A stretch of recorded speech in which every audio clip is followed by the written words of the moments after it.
ఒకటే చెప్తా ఉన్నా, ఈ మద్యాన్ని తాగొద్దు, తాగితే తొందరగా పోతారు. ఎంతకంటే క్లియర్గా క్లారిటీగా మీకు అర్థం అవిద్దని అనుకుంటున్నా. ఎందుకంటే ఈ బ్రాండ్లు చూస్తేనే మీకు అర్థం అవుతుంది కదా. సుమో విస్కీ, షార్ట్ విస్కీ అంటే చంద్రబాబు నాయుడు గారు ఆంధ్రప్రదేశ్ రాష్ట్ర ప్రజల ప్రాణాలను తీయటం కోసం 99 రూపాయలకే మీకు లిక్కర్ ఇస్తున్నామని చెప్పి దీన్ని ఏదైతే కల్తీ మందుని దీంట్లో అమ్ముతా ఉన్నారు. దయచేసి ఇది తాగొద్దని చెప్పి చెప్తా ఉన్నాం ప్రజలకి. సో మద్యం తాగితే, మరీ ముఖ్యంగా చంద్రబాబు నాయుడు గారు అమ్మే మద్యం తాగితే తొందరగా ఏదైతే ప్రాణాలు కోల్పోతారనేది మాత్రం స్పష్టంగా తెలియజేస్తా ఉన్నాం.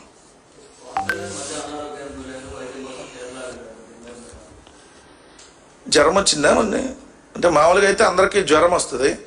పవన్ కళ్యాణ్కి తరచూ జ్వరం వస్తుంది. నేను అనేది ఏంటంటే ప్రపంచంలో పవన్ కళ్యాణ్ గారి జ్వరాన్ని తగ్గించే వైద్యుడు లేడా అనేటటువంటి అనుమానాలు కలుగుతున్నాయి. నార్మల్గా ఏంటంటే మనకు ప్రపంచంలో కాదు, మన ఆంధ్రప్రదేశ్, తెలంగాణ, మన భారతదేశంలోనే మంచి మంచి వైద్యులు ఉన్నారు.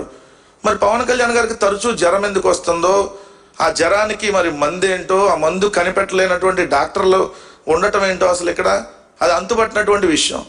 ఇప్పుడు ఈ ఏడాది 11 కేబినెట్ సమావేశాలు జరిగితే 8 కేబినెట్ సమావేశాలకి పవన్ కళ్యాణ్ గారు డుమ్మా కొట్టారంట. 3 కేబినెట్ సమావేశాలకు వెళ్ళారంట.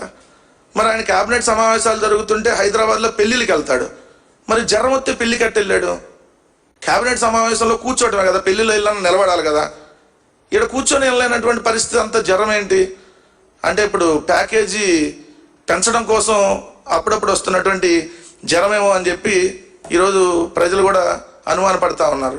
ఇప్పుడు మీరు కేరళ పోతారో లేదంటే రష్యా పోతారో ఎక్కడికైనా వెళ్ళండి, ప్రభుత్వ ధనాన్ని దుర్వినియోగం చేస్తే మాత్రం ఖచ్చితంగా మీరు దానికి సంబంధించి ప్రజలకి జవాబుదారీతనంగా ఉండాలి, చెప్పాలి. ఎందుకంటే రాష్ట్రంలో 3 ముఖ్యమంత్రులు ఉన్నారు. 3 ముఖ్యమంత్రులు 3 పార్టీల కూటమి, దాంట్లో 2 పార్టీల నుంచే 3 ముఖ్యమంత్రులు ఉన్నారు. ఒకళ్ళు పావు సీఎం, ఇంకొకళ్ళు ఇంకో పావు సీఎం, ఇంకొకళ్ళు సగం సీఎం. సగం సీఎం ఎవరంటే చంద్రబాబు నాయుడు గారు. పావు సీఎం పవన్ కళ్యాణ్ ఒక పావు, ఇంకో పావు ఒక లోకేష్. వీళ్ళకి 3 స్పెషల్ హెలికాప్టర్లు, వీళ్ళకి మళ్ళీ 3 స్పెషల్ ఫ్లైట్స్, 3 స్పెషల్ కాన్వాయ్లు, మళ్ళీ 3 స్పెషల్ ఆఫీసులు. ఎక్కితే హెలికాప్టర్, దిగంగానే మళ్ళీ విమానం.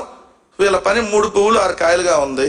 సో ప్రజల పరిస్థితి చూస్తేనేమో తాగటానికి మంచినీళ్ళు లేనటువంటి గ్రామాలు కనపడుతున్నాయి.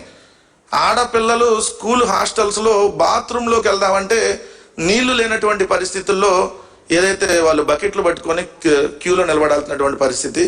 కానీ వీళ్ళేమో స్పెషల్ ఫ్లైట్లు, 20 రోజులు విహారయాత్ర అంటాడు, ఒక ఆయనేమో విదేశీ యాత్ర అంటాడు, ఒక ఆయన చెప్పి వెళ్తాడు, ఇంకో ఆయన చెప్పకుండా వెళ్తాడు. మరి జ్వరం ఏందో, ఆయన క్యాబినెట్ మీటింగ్లకు రాకపోవటం ఏందో. క్యాబినెట్ మీటింగ్ రాలేదు, నేను అసెంబ్లీలు కూడా రాలేదు, 4 రోజులు అసెంబ్లీ సమావేశాలు జరిగినాయి. మరి వాళ్ళ జనసేన ఎమ్మెల్యేలతో మీటింగ్కి ఎందుకు జ్వరం రాలప్పుడు? సో ఓన్లీ జ్వరం చంద్రబాబు నాయుడు గారి దగ్గర డబ్బులు ఎక్కువ తీసుకునే జ్వరమా, ఇంకేదన్నా జ్వరం వచ్చిందో ఏదైతే పవన్ కళ్యాణ్ గారు దానికి సమాధానం చెప్పాలి.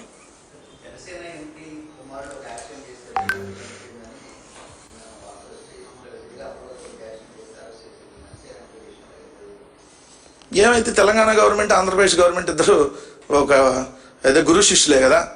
ఇక్కడ జరిగినట్టు అక్కడ కూడా జరిగింది. ఇప్పుడు పాతపట్నం ఎమ్మెల్యే